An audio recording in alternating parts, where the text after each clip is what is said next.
Welcome to the Paranormal M family, where we delve into stories that will keep you up at night. Subscribe and hit that notification bell to keep up with our latest eerie tales. We appreciate all your comments and anything else you can do to help us push this algorithm forward and keep us alive. We hope you're prepared for a journey into the supernatural. My paranormal life. The first time I remember something paranormal happening to me was when I was like 3 or 4. My grandparents had come for a visit and were taking me and my younger brother shopping. Dad and Grandpa were a few steps ahead of me, Grandma and little brother. And that's when we stopped for a crosswalk. I had a vision of later that day. We were all sitting in my grandpa's parked car, and it was raining on half of it. I was brought out of that vision when my grandma chided me for daydreaming. Later that day, my dad was driving. He chose to park in the one spot that made the vision come true. So everyone but my granddad decided to get out on the dry side of the car. He made a fuss about not wanting to get out in the rain, so I asked why he just didn't slide into the driver's seat and get out. He said it was awkward to do so. Then, after a look from Grandma, realized that he was being just obstinate and slid over. I continued to have such visions throughout my life, another of which I will share later, as I'm trying to keep things in chronological order. Chapter 2. In the spring of 84-85, when I was 5 or 6, in a vision I was picked up by a pair of dream spirits. A black man and a doll-like girl approached me in a white void. They said they needed me to be next king of the Colorado area dreamland, as their old king had reached his limit of time that he could rule. As they continued, they explained it would only be a 3-month reign, as they needed me to fill in until the next queen was old enough to handle it. Then the old king paraded out to meet me and hand over control. After the king had disappeared, I was led to a walled city called the City of Children's Dreams. It was a safe haven to keep adults' dreams from mixing with the dreams of children, to keep the dreams pure. The 2 dream spirits started taking me on a tour, but I felt compelled to jump off a cliff and onto a 4-poster bed. That fell to the ground from some quite height, awakening me just as it hit the ground. For the next 3 months, every night my dreams were of the same land which drew its strength to exist from me. Then I would feel compelled to jump off the same cliff every night and fall back to earth. As this went on for about 3 months, my strength began to falter, necessitating the city to shrink and shrink until only 5 houses remained. Then the girl that they had talked about took over from me. She was strong enough to last a year and a half, without the city shrinking. I truly believe it was some form of an astral plane of existence, and that the book Little Nemo in Dreamland was at least partly based on the writer's time as a king of Dreamland as a child. Chapter 3. The summer between my 2nd and 3rd grade, I had one of my visions as I slept. I saw everything I'm about to write in an overhead view. I was in a classroom and the teacher allowed the quarter of my class I was in to get their coats from a small side room that they were kept in. I anxiously watched as my future self tried not to run into the room until I rounded the corner, taking 3 hurried steps. My teacher admonished me for running and told me to sit back down without getting my coat, then wait for the rest of the students to get there. 6 months later, as it happened, it felt like I had no control over the event, no matter how hard I tried to stop it. It unfolded just as I had seen it happen. Furthermore, I didn't see through my present self's eyes, but a third and future grown-up me, who was sitting in the corner with his back on the ceiling. This part of the vision has not yet come true, but I now recognize that I looked like I do now. Things like this happened off and on until puberty hit, and I gained control of the events taking place, such as what happened in Chapter 4. Chapter 4. Several families, including mine, were mad at the school board, so they all met up in a church to discuss the matter. Thus, the parents had their meeting in the church's dining hall. The children played behind the pulpit. Except for me and my brother. I had a bad feeling the moment I had walked into that place, so I told him to just sit with me in the back wall. For once, he listened. As everyone was getting ready to leave, an industrial-sized ceiling fan fell into the aisle between the first 3 rows of pews. No one was hurt, but it gave everyone quite the fright. Chapter 5. I was sound asleep in the passenger seat of my dad's truck when I had a vision of a chain snapping on a semi in front of us, smashing the windshield, causing a bad accident, as both the truck and trailer would have been connected by this chain. I awoke just as we got to the trailer's back bumper. The chain did snap, but I physically caught it and threw the chain between my dad's truck and the trailer. I mistakenly let it drag down the side of the fender, where it sort of chipped the paint. Looking at the spot always reminded me of that day. Chapter 6. I had a job painting and repairing apartments. One day, a new tenant moved into an apartment that we had just freshly renovated. Every time I passed her in the hallway, I felt a stabbing pain in one particular place of my skull. So after the 4th time I asked her if she had a headache, I pointed to the spot on my head. She asked how I knew. I told her I could feel it and that she was having a stroke. She brushed it off. 2 weeks later, she died in the back of an ambulance from said stroke. All I can say is that I warned her. Chapter 7. This one you can go ahead and see for yourself, even if you're not physically inclined as I am.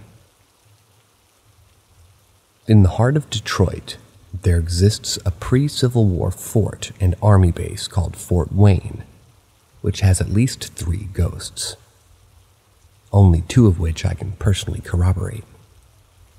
The first belongs to the last base commander, who was an older gentleman with no family.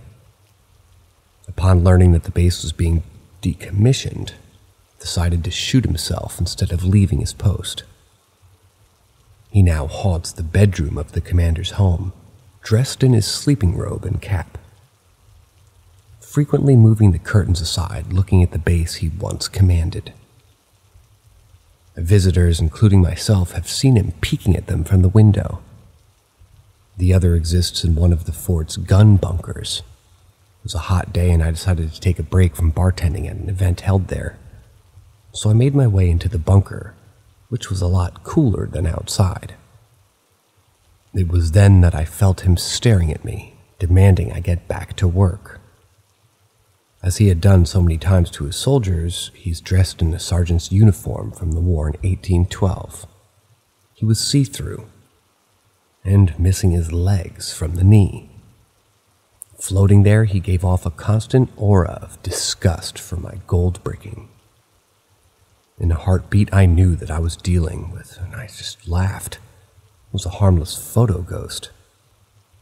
Basically, the sergeant had chased his subordinates out of there, and he had imprinted his feelings and likeness on the very stone walls of that bunker. Later that day, I was looking through the local paranormal society books, and there was a picture of the same ghost I had just encountered. Chapter 8.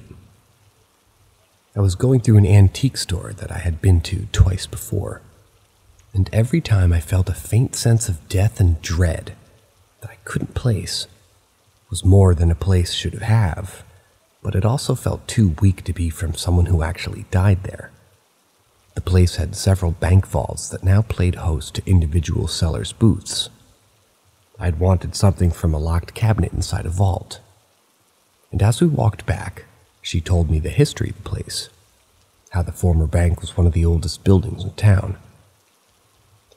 I asked her if they ever held furs and hides in the bank. She said no, then pointed to a newspaper clipping from the 1900s on the wall. 12 people had died out at a logging camp during a blizzard. And as the back had the only place big enough to store the bodies, they had locked them inside one of the vaults until they could be sent home. With my questions about that place answered, I felt comfortable shopping there several more times.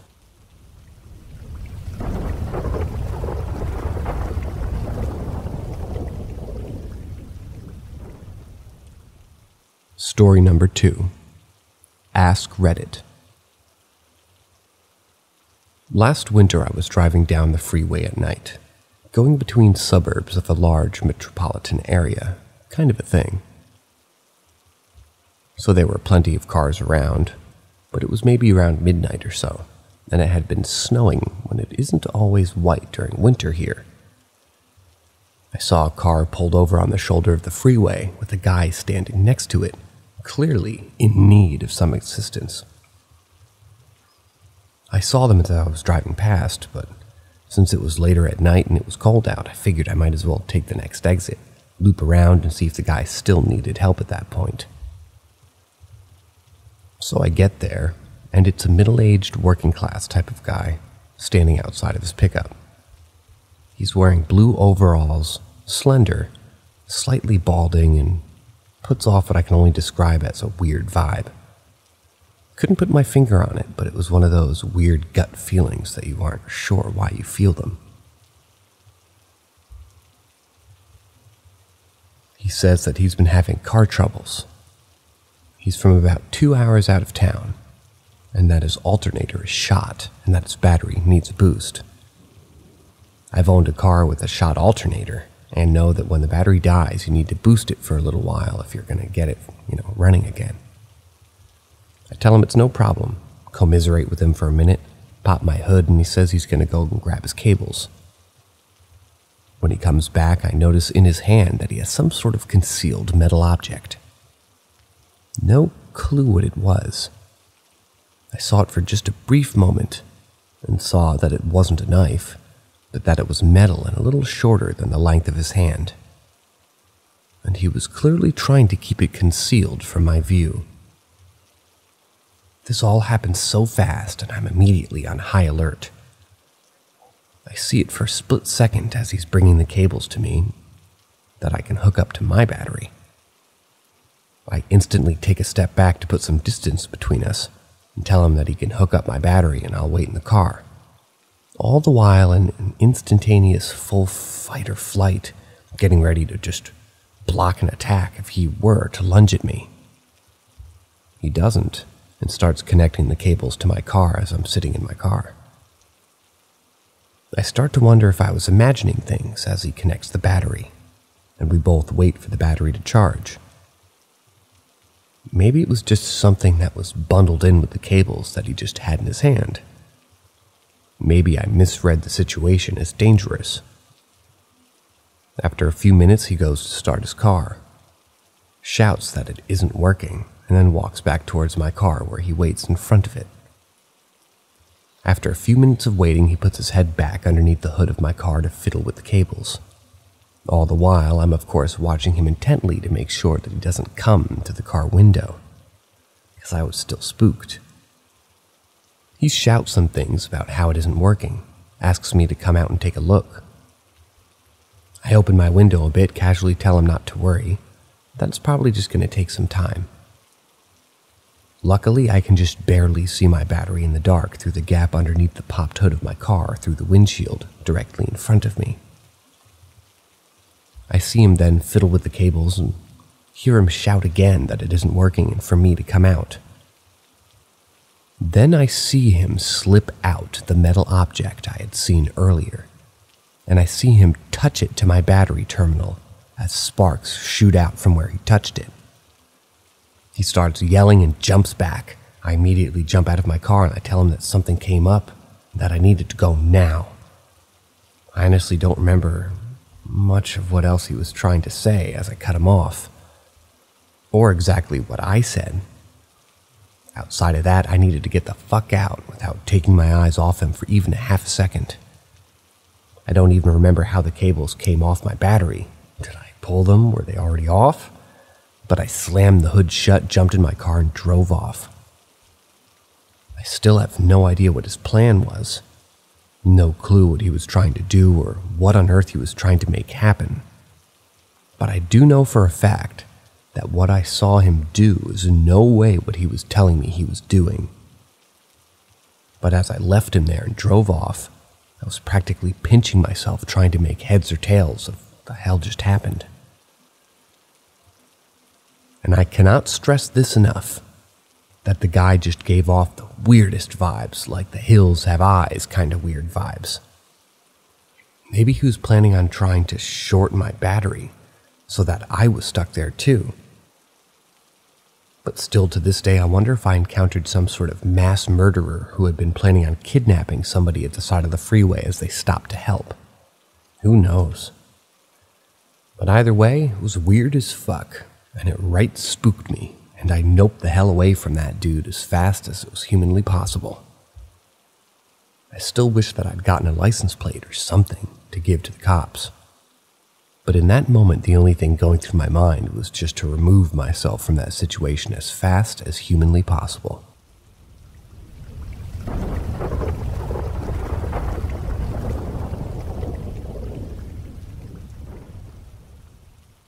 Floating item in the bedroom. I always think about an experience I had when I was 11 in my childhood home. The house was brand new. We were the first to live there. It was built when I was like 3. I never got any strange energy from the house, and the entire neighborhood was a new suburban development. One night I was walking down the hallway past my room when I happened to peek into my room through the doorway. At the time, there was a vase of flowers placed in the center of my nightstand, when I happened to glance into my room through the open door. I saw one of the flowers from the vase suspended in midair next to the nightstand, about a foot away from its original position in the center of the table. It was floating, unmoving for about a second, until it dropped to the ground. I was frozen in fear and my stomach dropped. All kinds of alarms went off in my head. I felt exactly like I'd caught someone red-handed, the type of feeling you'd get if you happen to see someone doing something they're not supposed to be doing. Immediately, I bolted to my parents' room, who, of course, did not believe me and dismissed it. To this day, I always think about that one instance. I've never had any other abnormal experiences, and I'm definitely a skeptic. I'm an agnostic scientist who's pretty quick to dismiss and explain away all quote-unquote paranormal experiences. But that one really threw me for a loop. Before anyone asks, it was completely out of the realm of possibility for the flower to just have fallen out of the vase. I didn't see it fall, I saw it floating in mid-air. It fell straight to the ground after that. I did all types of experiments of dropping the flower, etc., but with the circumference of the nightstand and the small size of the vase, it was impossible for the flower to have fallen a foot away from the nightstand, instead of falling onto the table.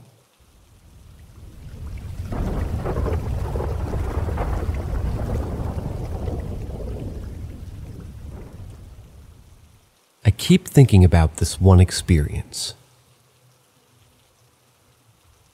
This happened to me, male 30, and a friend, male 31, 4 years ago. And while I've shared it with some close friends, it never got treated seriously among them.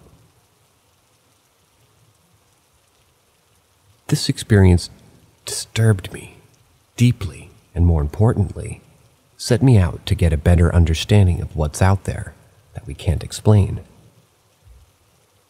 Before I tell my story, you should know that I consider myself an agnostic, a pragmatist, science-first kind of guy. I never believed in ghosts, voodoo, or anything paranormal for that matter. Reddit, as well as this sub, is a new space for me, so bear with me if I'm breaking any unwritten rules. I've come across this sub and read some paranormal stories which were received with understanding and curiosity, which motivated me to finally put this into words. My friend and I came back to my home after a night of partying. It must have been past 7 a.m. because it was starting to get light outside. We drank and took some lines of coke earlier that night, so we were still in a chatty mood. I'll bet. We were having a snack and rehydrating ourselves with water to prepare for bedtime.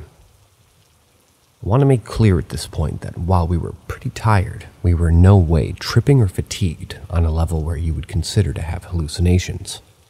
I've done mushrooms and LSD before, and I can tell the difference.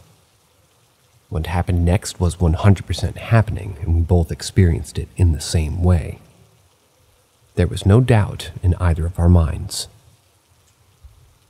My friend was sitting on the left side of the couch, and I was sitting in the chair, as depicted below. At some point while my friend was talking, I clearly noticed that the standing lamp was slightly wobbling. I didn't see when or how it started, and when I noticed and I told it to my friend, he looked over his shoulder and noticed it too. It was a light wobble, like something had gently pushed it. It naturally lost its momentum and stopped wobbling. I found it quite strange, as this never happened before. Even if you're close to the lamp and jump around or make sudden moves, it's not that unstable to start moving. We were sitting in a relaxed position and weren't really moving or using our hands frantically. My friend waved it off. We moved out pretty quickly. We continued talking, and about 20 minutes later we both heard a clear and rapid knocking on the wall's cupboard's door. It sounded like it was coming from the inside of the wall cabinet. It was 5 rapid knocks, which sounded like someone using their nails to knock. The sound was just a bit louder than our voices, so it immediately grabbed our attention. We were both dumbfounded and looked at each other as we were holding our breath. It took us a moment to say anything. We quickly concluded that it really happened, as we're trying to figure out if the sound was real. We clearly started to feel more uneasy about the whole thing. It took us about 20 more minutes before we found the courage to open the cupboard. Now you should know that this is a very shallow cupboard, around 30 centimeters. It doesn't have shelves, and only some cables coming from the ground floor, and we're on the first floor. I mostly used it to store my internet modem, and on top of it I stored a thin topping mattress in there. In other words, this cabinet was mostly filled with soft mattresses, no other hard materials that could have made the sound. At the other side of that wall is the building's stairway. There are 2 floors above me, and I was in a good relationship with them. The sound of going up or down those stairs is nothing like the knocking sound that we heard. Knocking from the other side of the wall wouldn't give a hollow knocking sound like what we just heard. I also concluded that I couldn't have been my neighbors knocking because they were being loud, for example. I've never done that. They would rather text me. And we also didn't hear anything after the knocking, like footsteps walking away. We basically freaked out and tried to pretend that it didn't even happen and go back to what we were talking about earlier. Unfortunately, we couldn't shake this eerie feeling of being watched or being haunted. We made some jokes here and there, but let's say the fun was off and we called it a night. The next day we talked about it with a clear mind, but we were both still perplexed. We still couldn't find any logical explanations. Rat running through the walls, stuff moving in the cabinets, us pushing the lamp accidentally. None of it made sense. The most likely explanation would be someone in the stairway knocking somewhere. We tried to reproduce the sound, but the walls were too thick. I asked my upstairs neighbor if maybe he was awake that morning around the time, and he said that he didn't know how to get it, or jumbled words. He said that he didn't get out of bed until before 10. If you came this far with the reading, I first want to say that I appreciate your time and interest in my story. Perhaps it's not the most wild thing that you've read on the sub, but it was enough for me to start looking into the paranormal. It's a wide spectrum, and I have no idea where to place this encounter particularly. To me, it feels like a ghost encounter, but you could call it a spirit or some kind of energy. Can't tell you because this was just the second time something unexplainable happened to me. Perhaps I'll share the first one later, and I don't lean into any of this stuff anyway. Soon after this experience, I moved out of that apartment, for unrelated reasons, so I never got to further investigate it. So my lack of knowledge and belief in any of those things made me a bad judge. My question to you, dear reader, is, or dear listener in this case, what do you think of this? Am I crazy? Was I just tripping? Did I witness something extraordinary? I'd love to hear your thoughts, questions, or similar experiences.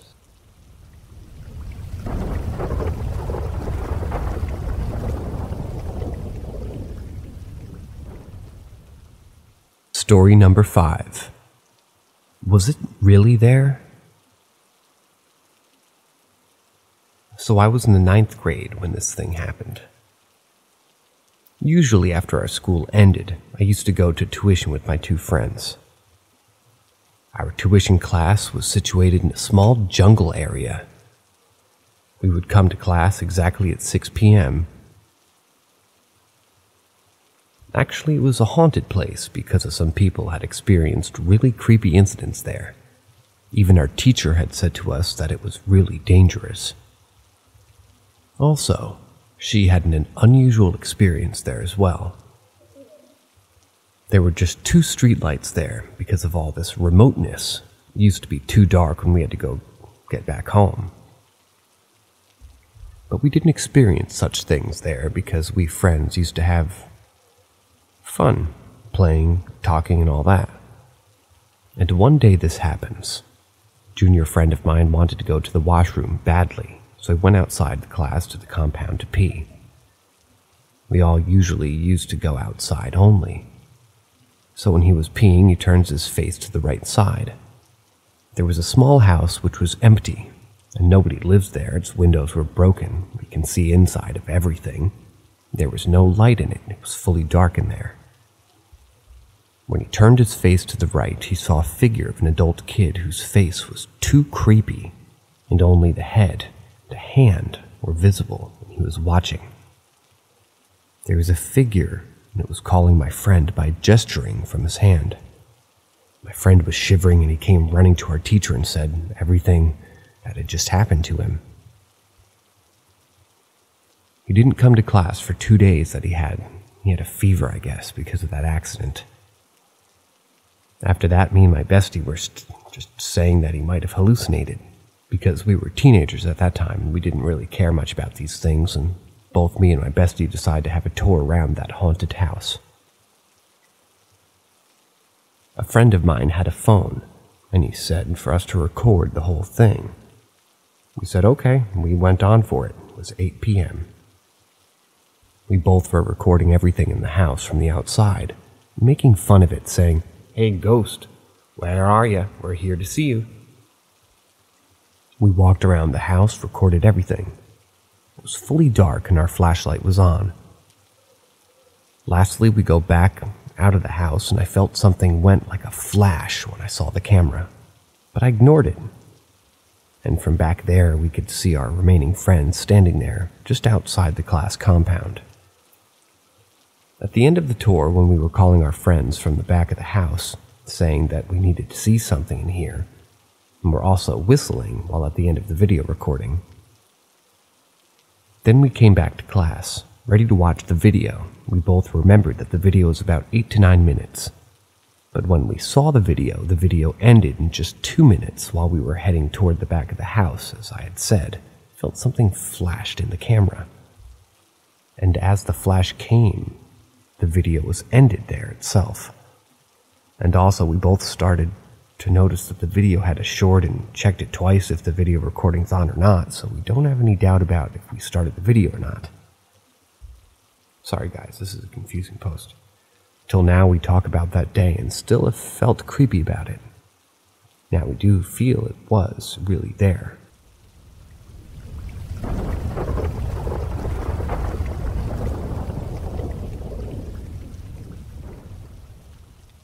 Story number 6. Questioning experience. When I was 3 to 4, my family and I lived in an old historical house. I grew up in an area in Illinois with an underground railroad system and historical coal mining. The night my mom gave birth to my little brother, my dad stayed home with my sister and I, and we were off to bed. I woke up in the middle of the night by a ghostly figure. The ghost looked like a ghost you'd see on Halloween, like a sheet with cut-out eyes. Nothing but darkness behind the eyes. I wasn't afraid. I didn't know I should be afraid. I started asking the ghost questions a 3-year-old would ask a ghost. Like what was relevant in my life. Are you pregnant? Do you have ghost babies? The ghost explained to me that he was a male. He didn't have ghost babies and he would keep visiting me, but if he were to keep coming back, I couldn't tell anybody. I told him I was going to get my dad, and he tried to convince me not to. Couldn't contain my excitement as a young child, so I excitedly went into the other room and fetched my sleeping dad. When I came back with my dad to introduce him to the ghost, he looked around and underneath all my furniture, the ghost was nowhere to be found. I never saw that ghost again. My question is, what kind of spirit asks a child to keep that kind of thing a secret? Did it have bad intentions or possession in mind? I told this story to a friend of mine recently and she pointed out how strange it was. I'm just trying to make sense of it.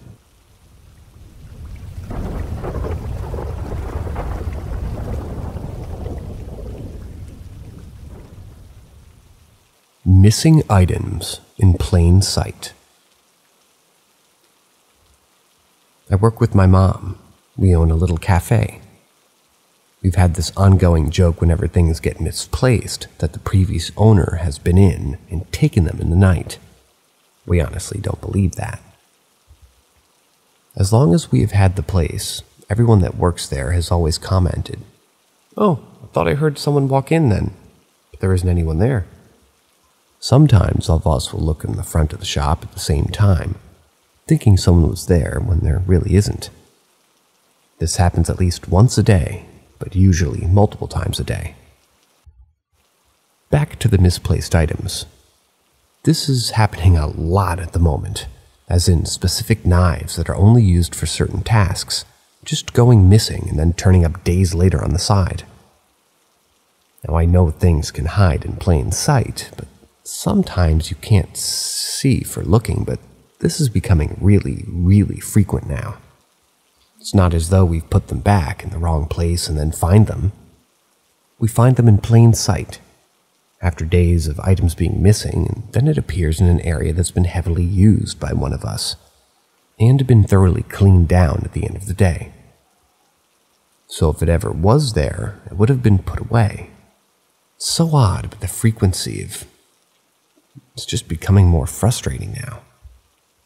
One of the ladies that works with us has made a comment today that there must be a gremlin working behind her moving everything. This lady's worked with me for over 2 years, and she's commenting also that I haven't mentioned anything about it to her. She works opposite shifts to my mom, so they haven't spoken about it. Also, a full panini machine went missing. We got a new one and stored the old one away just in case anything happened to the new one, so we had a backup. I'm the only person with keys apart from Mom, but Mom wasn't even in the country at the time. It reappeared about 3 or 4 months later in exactly the same spot it had been stored in, but yet no one could find it for months. My mom thought I had thrown it away and I was lying to her. I'm not sure if this is relevant, but since the shop was open 19 years ago, it's had 3 previous owners, me and my mom being the 4th. 2 of the 3 previous owners have died whilst owning the cafe, and the lady that we bought it off sold it because she was terminal with cancer. Anyway, any thoughts or ideas on this would be great, especially ideas to make it stop. Those would be most appreciated.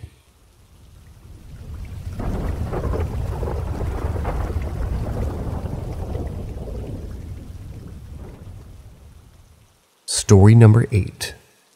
Sleep paralysis in car with hallucinations. This happened last Thursday.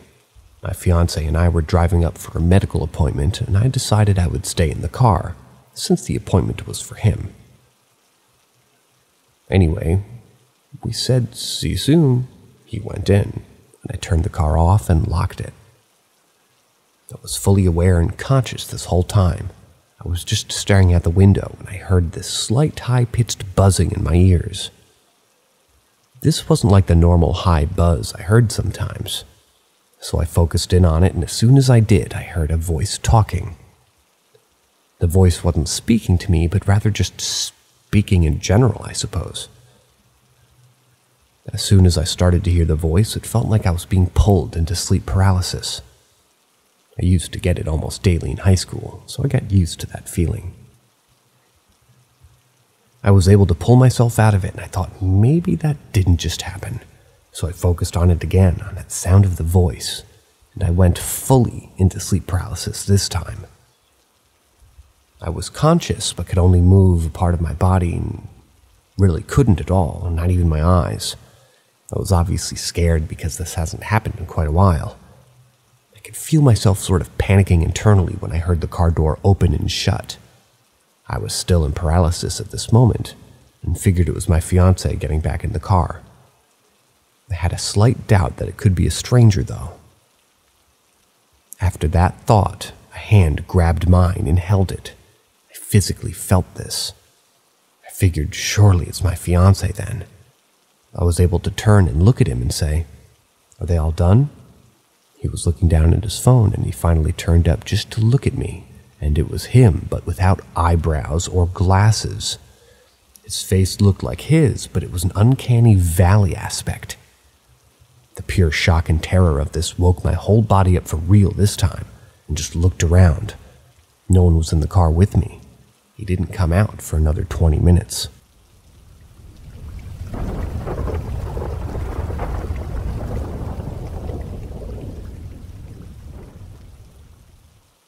Ghost kisses me in my sleep again. Like a month ago, something similar had happened. I was asleep, and that night was one of the most disturbing nights of my life. The lights were on when I was sleeping because of my past paranormal experiences. I was extremely tired that night. When I was asleep, there was someone kissing my neck. It was real as hell. I wake up because of that, but because I was very tired, I went back to sleep even though I was scared. Then the same thing happened as I slept, and I woke up again. That night I was waking up every 5 minutes because of this neck kissing and going back to sleep like I had no control over what was happening to me. It occurred throughout the night. I was waking up and going back to sleep, the kissing happened, and everything all over again. The kissing was very, very wet neck kissing, very passionate kissing, like somebody's lips I felt if somebody was kissing me from behind. It was 100% real. At least 100% real feeling. It felt real good, and I still remember it. And whenever I woke up, there was no one in my bed, but I felt a presence there. There's no way that I'm dreaming the same thing after waking up every 5 minutes. And the dreams don't occur right after sleeping. After that, something very strange happened, which just still makes me cry because of how unsettling that it was. Someone said that a ghost has fallen in love with you. I know it sounds like movie shit, but this is real. I didn't tell anyone because you'd think I'm making this stuff up to look cool, but it happened again and I can't freaking ignore it. After hearing that phrase, I didn't go back to sleep. I was scared as hell. Now it's so late that I'm just scared. Last night I had a similar experience in which a ghost with a big tongue, and it was very big, it had no face, kissed my neck, and it was surreal. The funny part is, I've never been neck kissed before to be even knowing how this feels like. And in the dream I was enjoying it and even moved its tongue to the other side for my liking. And I was fucking enjoying it. This time it wasn't feeling scary, I was just enjoying it.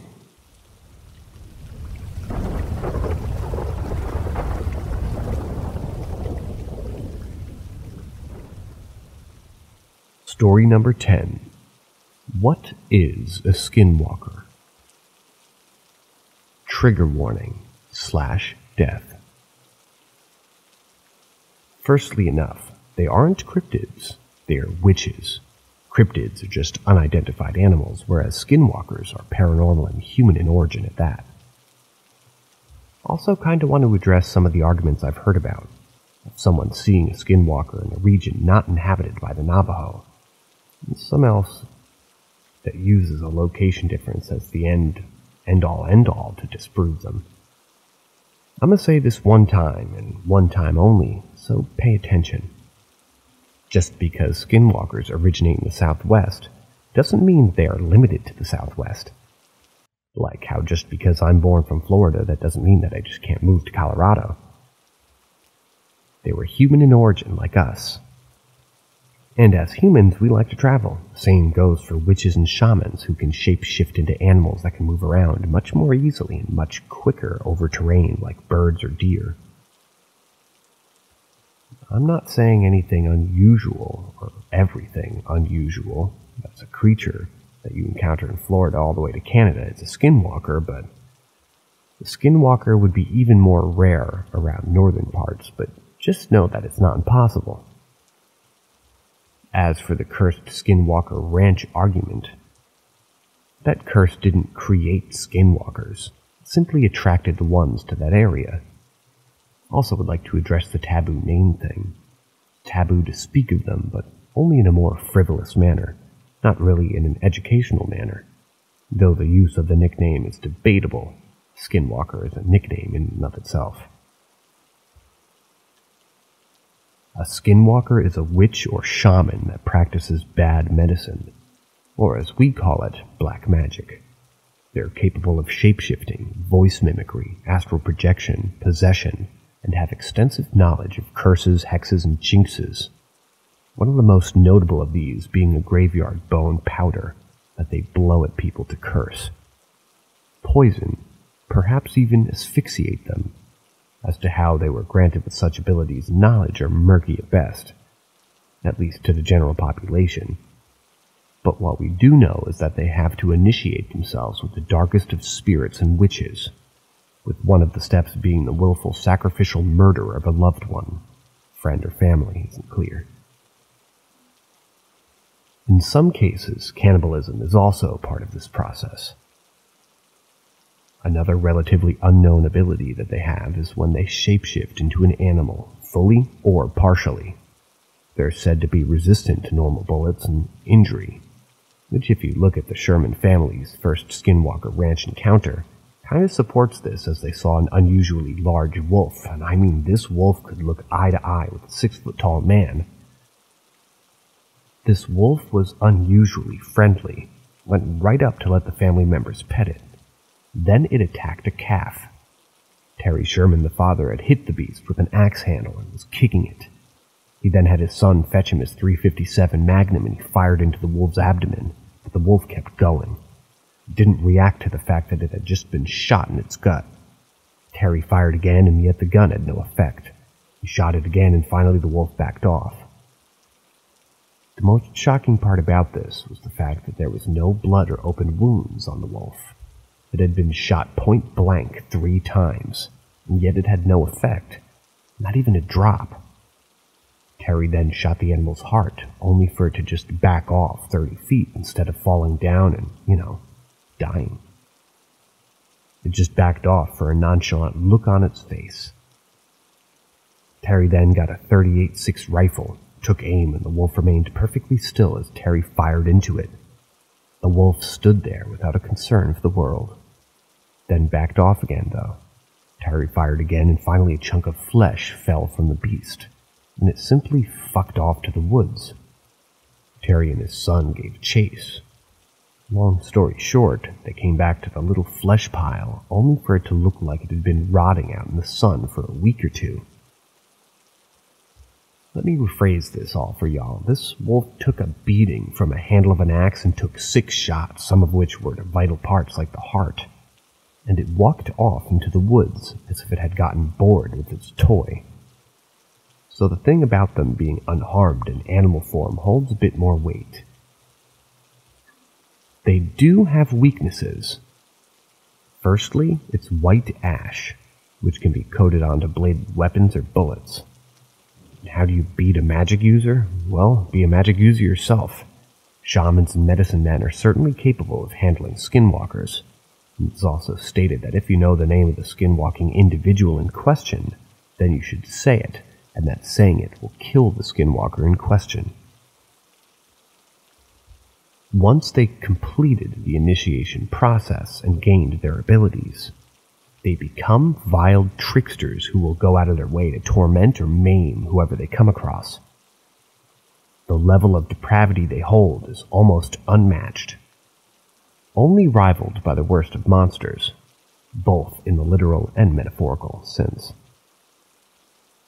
They are not to be confused with the Wendigo of the Algonquin tribes. The Wendigo is actually a spirit of the cold and starvation that possesses those who are either greedy or gutless to starving and desperate, turning them into tall, pale, corpse-like cannibals who are skinny and in some cases have their organs spill out, with the only similarity being voice mimicry. Unlike other paranormal creatures, they were people, meaning that they can be anyone, you or me. Smiley face. They are characterized by the fact that they are often seen wearing animal pelts. As for why, well, it's believed that wearing part of the animal allows them to shapeshift fully into or partially into the animal in question. In fact, I believe this is one of the reasons as to why the pelts of the predatory animals are often forbidden in Navajo-speaking tribes. After all, a deer or a goat can't do much damage as a bear or a cougar. They seem to favor these forms of coyotes, crows, wolves, foxes, deer, and dogs, as often told in legends, and even sightings today. Whilst partially or fully in these forms, they can use the physiological abilities of animals: flight from birds, agility of a cat, and the brawn of a bear. Another notable thing that I alluded to earlier about them is if you speak of skinwalkers in their Navajo name, you'll risk catching the attention of he who walks on all fours.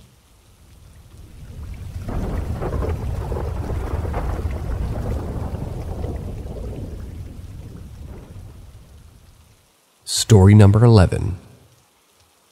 Story. The earliest encounters I can remember was in this one specific house. This house was fenced in and had a large gate enclosing the backyard. It was 2 stories, and the front yard was a bit overgrown. It was all we could afford at that time, but we made do. The family consists of my mother, older brother, younger sister, my father, and myself, obviously. I had been there 3 at the time, so a majority of these encounters would come from my mother and father. The first week was uneventful, but after that, things most certainly wouldn't be the same. My father kept getting locked out of the house, despite no one being home. He'd also have fits of sleep paralysis, occasionally seeing something walking around his room. My mother would hear footsteps in the hallway and on the stairs.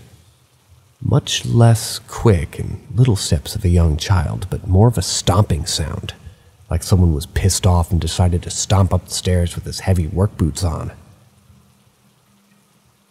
Occasionally she'd hear a woman talking to her youngest, my sister, and she would see an unusually large amount of insects in the house, despite the fact that she's a clean person and always makes sure that everything is spotless.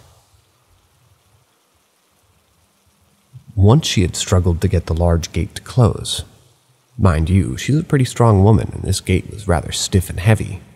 But once she got it closed and turned to head back inside, she heard a loud crack. She turned to find the gate wide open as if a bull had rammed into it.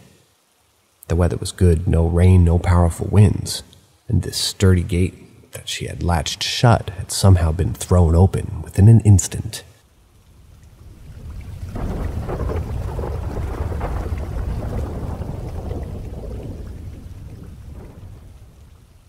Story number 12, also titled Story. When I was playing outside alongside my siblings, I, being a little boy, liked animals and dinosaurs, so I had this T-Rex toy that looked like one of those older renditions of the T-Rex where its tail dragged and it looked like Godzilla without the dorsal spikes. Our mother had called us in as it was getting dark out. We went inside until I realized I had forgotten my toy. I went out to go get it and I saw an outline of the toy. I went to pick it up only for it to crumble and fall apart. It was dirt in the shape of my dinosaur that was concerned, or that I was being concerned with. I walked back inside, but little did I know, that was nothing compared to what I'll experience later. Later on, when the sun was out, my mother had to go to work. Me being a bit of a mama's boy, I decided to look out the window, waving at my mother as she walked to her car. When she turned around, I saw something slink out of the bushes, following her all the way to the car. A snake, twice her size. My mother's 5'9", so the snake was around 11 feet in length, and it was all black. She got in her car, and the snake had turned around and slithered back into the bushes. I briefly turned around, hearing something in the hallway, then turned back around only to see it staring back at me. I back up from the window as it too backs up into the bushes. I have no memory of this, but my dad told me how occasionally, when he'd go check upon me, he'd see me sitting in a corner almost in a trance. When he'd ask me what I was doing, I'd simply turn to him and say, "The old man told me to."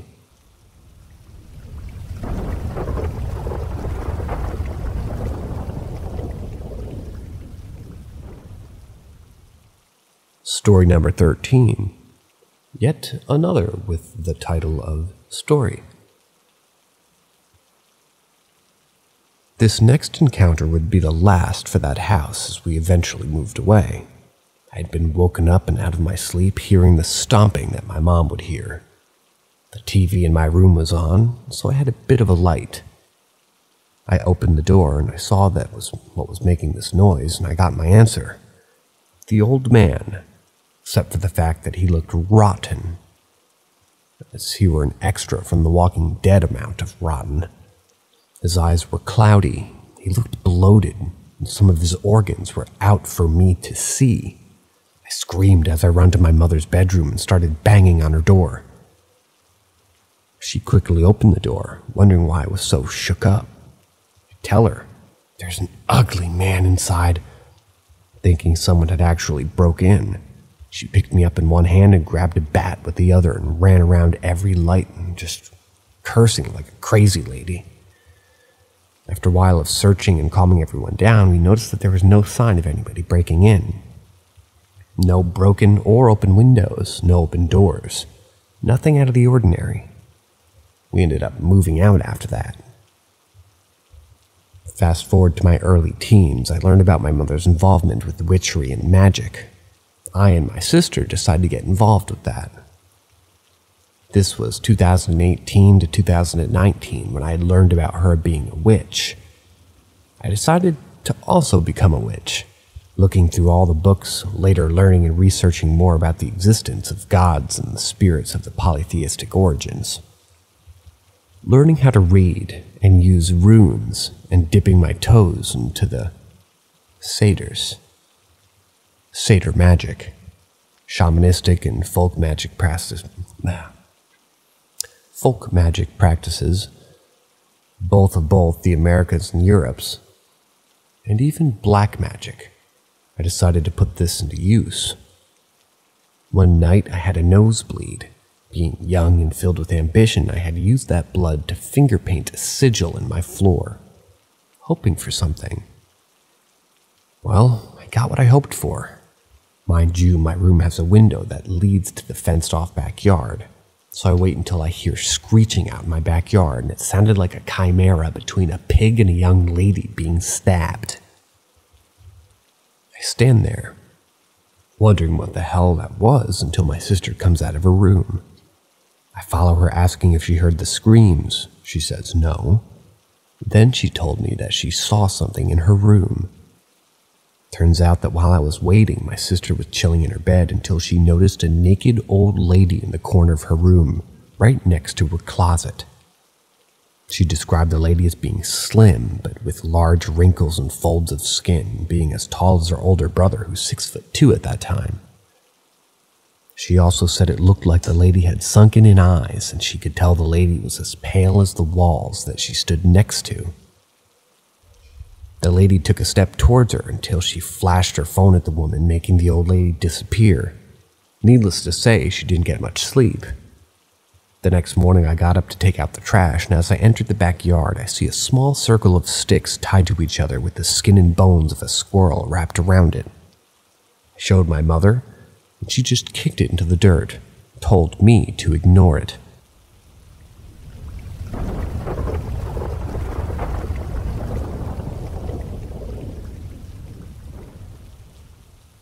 Story number 14. Ghosts, Spirits, and Language. A while ago, I joined. Confusing. Out of curiosity. I joined out of curiosity with paranormal investigators. We went to an ancient castle where I and some local residents experienced some weird stuff, like feeling watched. A suppressed atmosphere. Some people witnessed shadow people, and some heard growls. Local residents are not really open to talking about their experiences in the castle. It's an Irish castle, and the place goes back to the Bronze Age. The investigators placed a few devices to record, video cameras with motion detectors, and a few other things. Anyway, at one point, one of the floors, their rainbow-colored device thingies, went bananas in the red. One of the investigators used a memo recorder and was asking questions in English, with intervals of silence. Replaying the recorder was clearly heard a response. It sounded like a tormented growl. Found that very interesting. Other than all that, we experienced no other things. But, as per the same investigators, they did kind of catch other interesting things another time.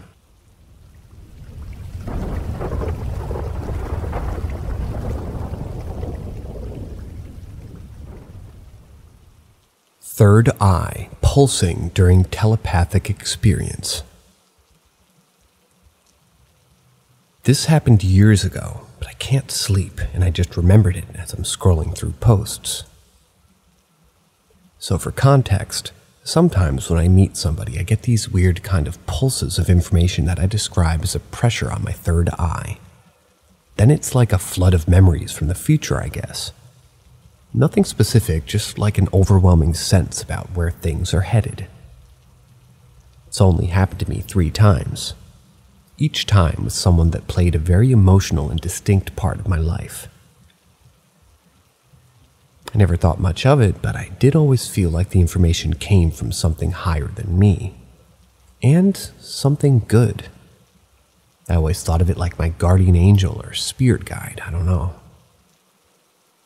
Anyway, the second time it happened was meeting with a guy. We'll call him Carl, at a bar. I instantly received the pulse and a warning, not against Carl that he was a bad person, more like a warning that my life was taking a very dark and much more challenging turn if I pursued him. And I was about to get into it, basically just deep over my head. But I liked him and I felt drawn to him, so I ignored it and told myself that I could handle it. Anyway, he's clearly in a deep depression, very lonely, suffering from very recent trauma and combat zone experiences, things like that. Cut to a week or so later and I'm at his place. He starts to get real loopy. I figure out that he had taken a painkiller since he just had surgery on his back a few days ago. He mixed that with liquor and now was talking about the crew. I was annoyed by his state and wanted to leave, but I had walked there, and it was a little too late for me to walk back safely. I figured even if he was talking about people that weren't in the room, he wasn't dangerous, so I would stay. This is where the telepathic experience happened. I turned my back to him, ignoring him and planning to sleep, and talk when he's coherent. He stops rambling, and I feel an intense pressure on my third eye.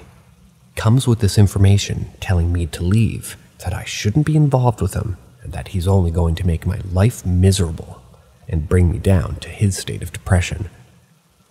But this time it felt distinctly like a message from him. I opened my eyes while this is happening, and from the mirror I can see him half staring at me in a stupor. It only lasts a moment before the pulsating ends, and he says aloud, "Did you get the message?" I was feeling stubborn, I guess, and I was already annoyed with him for being so out of it, at least in this conversation. And it went something like this. "What message?" "Carl, the message in the fourth dimension." Me. "I don't know." Carl. "Yeah, you got it. So what are you gonna do?" Me. "Yeah, I got the message, and I forgot it." Carl. "Well, that ruins the whole point. You're supposed to remember the message so you can act." Cue his rambling belligerence.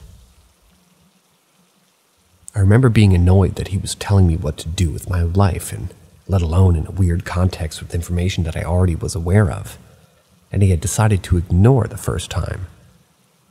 I never brought it up again until a few months later when he was leaving town.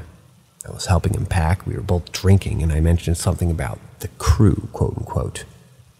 He looks at me confused, asked how I knew about the crew. I told him he was talking about them aloud the night that he was super fucked up, and told me about the fourth dimension that I should leave him. His face dropped, and his only reply was, "You smug little C-word, not gonna say it. I knew you got the message." I reconnected with him a few years of him having basically no contact. Good news is he's doing much better now with his drinking and sobriety. Not perfect, but 10% of what he was back then. I did try to ask him about those 2 moments again, and he claims to have no idea what I'm even talking about. I got very defensive when I mentioned the crew, so I just dropped it. I think he got very defensive. I always thought of it as being odd, because while he was on drugs when it happened, I wasn't. Yet, I'm the only one with a distinct memory of it happening. Or at least, the only one who admits to remembering it happen.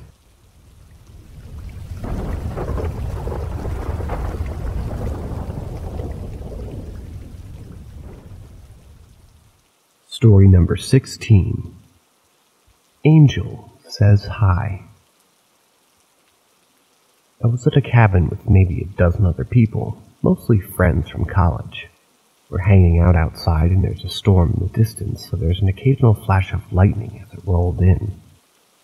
I'm sitting at a picnic table on the porch with maybe 4 other people, talking to my friend, Scott, who's seated diagonally across from me at the opposite end of the table. Somehow the topic of angels came up, and her and I started talking about the history and theory of angels across Catholicism and other religions. Changing her name to Sarah. Thought it was maybe a dude, so I called it Scott. Sarah and I are pretty much the only ones interested in the subject, so we're leaning in to talk to each other and nerd out, basically, on everything else at the table. They all had their own conversations. We're sharing stories and talking about this idea that run-ins with angels can be quite common, but the experiences and interactions are so subtle and nuanced that the only person who experienced it can really understand how odd it was. And when they try to explain the story, it sounds like just a typical event or an odd comment from a passerby. As we're talking about this idea that angels reveal themselves in ways that seem to hide in plain sight, and they're not noticed by others, even when it's right in front of them, a bright orb the size of a head flashed between us, causing both of us to jump back.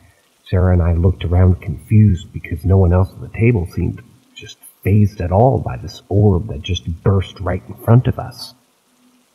I asked if anybody else saw it, and the only response was another friend saying, "Yeah, there was a bright flash of lightning. It was definitely brighter than earlier flashes." We both dropped the subject, and shortly after it started to rain, so we all moved inside. Later in the night, Sarah invited me outside to share a joint. Once we're away from the group, all she said was, "So you saw it too? We both know that wasn't just lightning, right?" I agreed, and we both kind of chuckled and changed the subject because we knew we were on the same page in what we saw. It was an angel that heard us talking about him and just popped in to say hi.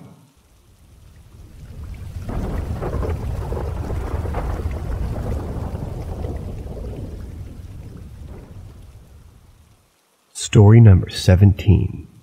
I saw and experienced things no one in the house did. When I was about 8 to 11, 2012 to 2015, my family had moved to Dubai for my dad's work. We had moved into this villa sort of neighborhood, and our house was directly across from a mosque. I'm not sure if that could have impacted what has happened in this house. Anyways, I shared a room with my sister, and the room was quite big, probably the size of my current living room and kitchen. So very big, and there was a long air vent up high on the wall directly above me. There was a balcony connecting my parents to our room. For the first year, nothing much happened besides me seeing dark figures in my peripheral vision, especially when walking past the stairs. And I told my mom about it since she's very spiritual, but I didn't think much of it. Just kind of blamed it on my imagination. Another thing that had happened while living there was that I had a friend pass away in a freak accident at the age of 9. I can't exactly remember if it was before or after what I'm about to tell you, but it was definitely around that time. Anyways, back to that vent I was talking about earlier. When going to sleep, I constantly felt something look at me. For some reason, I'd come to the conclusion that there were 2 spirits in the house. Not sure how I decided that, but because I felt spooked out, my mom would light incense before I'd go to sleep. And I'd sleep with my fingers covering my ears, and the blankets covering my face, with a small hole where my mouth and nose were, or else I'd freak out about breathing. As time went by, I was starting to refuse to even be upstairs at all, or alone, because I didn't feel safe. And that's when the first encounter happened. I had this makeup bag filled with Halloween makeup and some kitty makeup I was given, and I was in the bathroom alone, just having fun and messing around until that said bag started to vigorously shake. I froze for a second, not knowing what to do, till I ran downstairs straight to my mom. To this day, I try to convince myself that it was just my imagination, yet I can still hear and see that bag shaking from what I think about it. Fast forward a couple of weeks, nothing really happened besides the black figures and feeling of being watched, till I was cleaning my room with my mom. She had left the room to go downstairs since we had finished, and I was about to follow her down after I closed the curtains, which I did, and as I was leaving the room I heard them swing open. I didn't have the courage to actually look, I just bolted down the stairs. So sorry about how long this is and how horrible I am at telling this, but I had one last experience that I will never forget.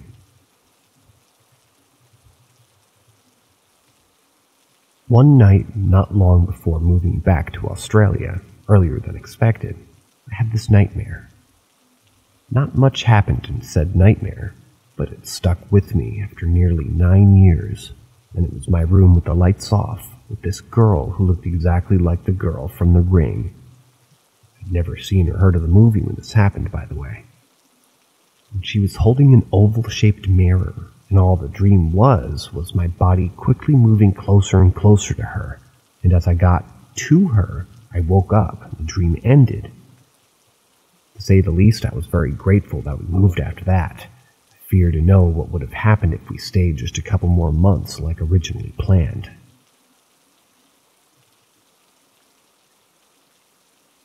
Thanks to anybody who's still awake and listening. As usual, see you later.